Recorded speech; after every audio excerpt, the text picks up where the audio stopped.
അപ്പോൾ എൻ്റെ ചാനലിലേക്ക് എല്ലാ കൂട്ടുകാർക്കും സ്വാഗതം. ഇന്ന് ഞാൻ തന്നെ വളരെ വ്യത്യസ്തമായിട്ടുള്ളൊരു നോർത്ത് ഇന്ത്യൻ ഡിഷിൻ്റെ റെസിപ്പിയാണ് ഇവിടെ ഷെയർ ചെയ്യുന്നത്. എൻ്റെ കൊളീഗ് ഈ ഇടയ്ക്ക് കൊണ്ടുവന്ന ടൈമിൽ ഞാൻ ട്രൈ ചെയ്തപ്പം എനിക്ക് ഇഷ്ടപ്പെട്ടു. അതുപോലെ അവളോട് പേര് ചോദിച്ചപ്പം തുറയെന്നാണ് അവൾ പറഞ്ഞത്. പിന്നെ വേറെ എന്തൊക്കെയോ പേര് പല ആൾക്കാർ പറയുന്നുണ്ടായിരുന്നു. ഞാൻ ഏതായാലും ഗൂഗിളിൽ സെർച്ച് നോക്കിയപ്പോഴത്തേക്കും സ്പോഞ്ച് ഗാർഡ് എന്നാണ് കേട്ടോ കണ്ടത്. സംഭവം ഏതായാലും ഇതാണ് കേട്ടോ. ടേസ്റ്റ് ഇഷ്ടപ്പെട്ടതോടെ അവളുടെ ഇത് റെസിപ്പി മനസ്സിലാക്കി എടുത്തിട്ടുണ്ട്. നമുക്കൊന്ന് ട്രൈ ചെയ്ത് നോക്കിയാലോ. എന്തായാലും ഞാൻ ഈ സാധനം വേറെ എവിടെയും കണ്ടിട്ടില്ല കേട്ടോ. അതായത് ഞങ്ങളുടെ നാട്ടിൽ ഇത് കണ്ടിട്ടില്ല. അതുപോലെ തന്നെ ആദ്യമേ ഞാൻ വിചാരിച്ചത് സുക്കിനി ആയിരിക്കുമെന്ന്. പക്ഷെ പിന്നെയാണ് അറിഞ്ഞത് സുക്കിനിയൊന്നും അല്ല, ഇത് വേറെ ഏതോ ഡിഷാണെന്ന്. അത് ഇനി ഞാൻ അറിയാതെ പോയതാണോ എന്ന് എനിക്കറിയില്ല. എന്തായാലും ഇത് നമ്മുടെ മലയാളത്തിൽ എന്താ പറയുന്നതെന്ന് അറിയാമെങ്കിൽ ഒന്ന് കമൻറ്റ് ചെയ്യണേ.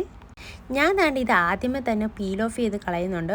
ഇത് അവൾ മേടിച്ച സമയത്ത് പറഞ്ഞ് അവളുടെ നാട്ടിൽ ഇതല്ല, വേറെ രീതിയിലാണ് ഇതിരിക്കുന്നതെന്ന്. അതായത് സെയിം ഡിഷ് തന്നെ, പക്ഷെ പല രീതിയിലാണ് അതിൻ്റെ ഷേപ്പ് ഇരിക്കുന്നതെന്ന്. എന്തായാലും എനിക്ക് കിട്ടിയത് ഇതാ കുറച്ച് അധികം മുള്ളുപോലെ ഇരിക്കുന്ന ടൈപ്പാണ് കേട്ടോ. എന്തായാലും നമ്മുടെ വെള്ളരിക്കയൊക്കെ അരിഞ്ഞ് വരുമ്പോൾ ഉള്ള രീതിയില്ലേ, ആ രീതിയിൽ നമുക്കിതൊന്ന് പീൽ ഓഫ് ചെയ്തെടുക്കണം. പിന്നെ നമുക്കിതെല്ലാം ഒന്ന് കട്ട് ചെയ്തെടുക്കാം കേട്ടോ. നമുക്ക് വേണമെങ്കിൽ നീളത്തിൽ അരിഞ്ഞെടുക്കാം, വട്ടത്തിൽ അരിഞ്ഞെടുക്കാം. ഞാൻ ഏതായാലും ഇവിടെ വട്ടത്തിൽ അരിഞ്ഞെടുക്കുന്നത്. കാണുമ്പോൾ വിചാരിക്കും ഇത് വലിയ ഷേപ്പിലാണെന്ന്, പക്ഷേ ഇല്ല, അതൊന്ന് വെന്ത് വരുമ്പോഴത്തേക്കും നല്ലതുപോലെ ഉടഞ്ഞു കിട്ടും കേട്ടോ. അതുകൊണ്ട് തന്നെ ഇതാ ഈ ഒരു മീഡിയം സൈസിലാണ് ഞാൻ കട്ട് ചെയ്തെടുക്കുന്നത്. ഞാനിവിടെ ദുബായ് ജോലിക്ക് കയറിയതിന് ശേഷം എൻ്റെ കൊളീഗ്സ് പല നാട്ടുകാരായതുകൊണ്ട് തന്നെ പല വെറൈറ്റി ആയിട്ടുള്ള ഫുഡുകൾ കഴിക്കും. പല കൾച്ചറിലും പല ടേസ്റ്റിലും. ചിലതൊക്കെ നമുക്ക് ഇഷ്ടപ്പെടും, ചിലതൊക്കെ നമുക്ക് വെറൈറ്റി ആയിട്ട് തോന്നും, ചിലതൊന്നും നമുക്ക് ഇഷ്ടപ്പെടുത്തതുമില്ല.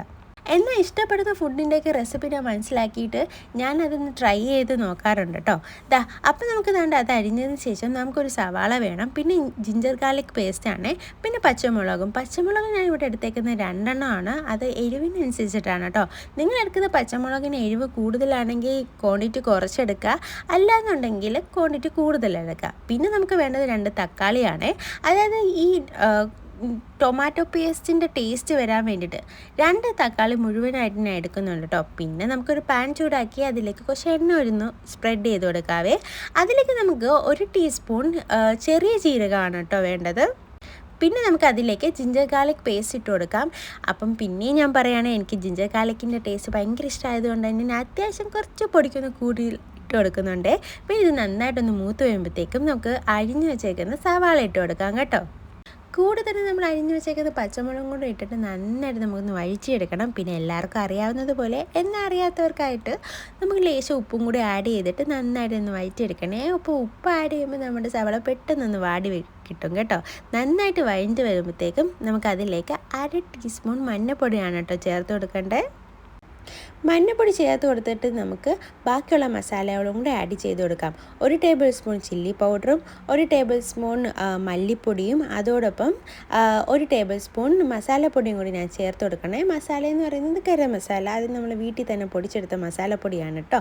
ഇത് നന്നായിട്ടൊന്ന് വഴറ്റിയെടുക്കണം. ഞാനിവിടെ മസാല ചേർത്തതിൻ്റെ പുറകെ വെള്ളം ഒഴിക്കുന്നില്ല, പകരം നമ്മൾ അരിഞ്ഞു വെച്ചേക്കുന്ന തക്കാളിയില്ലേ അതിട്ട് കൊടുക്കുന്നുണ്ട്. അപ്പോൾ അതിലുള്ള ചാറ് ഇറങ്ങുമ്പോഴത്തേക്കും കറക്റ്റ് ആ മസാല ഒന്ന് വഴഞ്ഞ് വിടാനുള്ള ഒരു നീര് കിട്ടും. അപ്പോൾ ഇതുപോലെ ഒന്ന് മൂടി വെച്ചതിന് ശേഷം ഒരു 2 മിനിറ്റ് കഴിഞ്ഞിട്ട് നമുക്ക് നന്നായിട്ടൊന്ന് ഇളക്കി കൊടുക്കുക. അതിലേക്ക് ഞാൻ ഇപ്പോൾ ഇട്ട് കൊടുക്കുന്നത് പെരുംജീരകത്തിൻ്റെ പൊടിയാണ് കേട്ടോ, കുറച്ച് മസാലയ്ക്ക് വേണ്ടിയിട്ട്.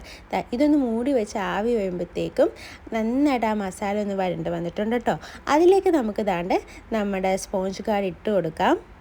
പിന്നെ നമുക്ക് നന്നായിട്ടൊന്ന് മിക്സ് ചെയ്ത് കൊടുക്കാം. അതായത് നമ്മുടെ മസാല എല്ലാത്തിലും പിടിക്കുന്ന രീതിയിൽ നമുക്കൊന്ന് ഇളക്കി നന്നായിട്ട് കൊടുത്തതിന് ശേഷം ഞാനൊന്ന് കുറച്ച് വെള്ളം മാത്രം ഒന്ന് ആഡ് ചെയ്യുന്നുണ്ട്. വെള്ളം ആഡ് ചെയ്തെന്ന് പറയാനും പറ്റില്ല, ഒന്ന് ജസ്റ്റ് ഒന്ന് തിളച്ച് കൊടുക്കുന്നുണ്ട് കേട്ടോ. കാരണം നമ്മുടെ സ്പോഞ്ച് ഗാർഡിൽ നിന്ന് നന്നായിട്ട് വെള്ളം ഇറങ്ങിയിട്ട് അത് കുക്കാവും. അതുകൊണ്ട് തന്നെ വെള്ളം നമുക്ക് എക്സ്ട്രാ ആഡ് ചെയ്ത് കൊടുക്കണമെന്നില്ല. പിന്നെ എൻ്റെ ഒരു മനസ്സമാധാനത്തിന് വേണ്ടി മാത്രം ഞാനൊന്ന് ജസ്റ്റ് ഒന്ന് തളിച്ച് കൊടുക്കുന്നതാണ് കേട്ടോ. പിന്നെ നമുക്കൊന്ന് മൂടി വയ്ക്കാം. അപ്പോൾ ഞാൻ ടേസ്റ്റ് ചെയ്ത് നോക്കിയായിരുന്നേ, അപ്പോൾ കുറച്ച് മസാലയുടെ കുറവ് പോലെ തോന്നി. അപ്പോൾ ഞാൻ ലേശം ഗരം മസാലയും കൂടി ആഡ് ചെയ്ത് കൊടുക്കുന്നുണ്ട് കേട്ടോ. അപ്പോൾ നിങ്ങളുടെ ടേസ്റ്റിനനുസരിച്ചിട്ട് മാത്രം എല്ലാം ആഡ് ചെയ്ത് കൊടുത്താൽ മതി.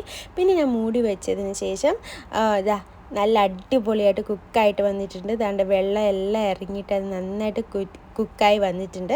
പിന്നെ അതിലേക്ക് നമുക്ക് ആവശ്യത്തിന് മല്ലിച്ചപ്പും കൂടി ആഡ് ചെയ്തിട്ട് നമുക്ക് സെർവ് ചെയ്യാവുന്നതാണ്. നമ്മുടെ അടിപൊളി ടേസ്റ്റി ആയിട്ടുള്ള തുറയിലും സ്പോഞ്ച് കാർഡ് എന്നൊക്കെ പറയുന്ന റെസിപ്പി റെഡി ആയി കഴിഞ്ഞാൽ അപ്പോൾ വീഡിയോ ഇഷ്ടമെങ്കിൽ എല്ലാവരും ലൈക്ക് ഷെയറും ചെയ്യണം. അതോടൊപ്പം നിങ്ങൾ എൻ്റെ ചാനലിലേക്ക് ആദ്യമായിട്ടാണെന്നുണ്ടെങ്കിൽ സബ്സ്ക്രൈബ് ചെയ്യാൻ മറക്കില്ലേ.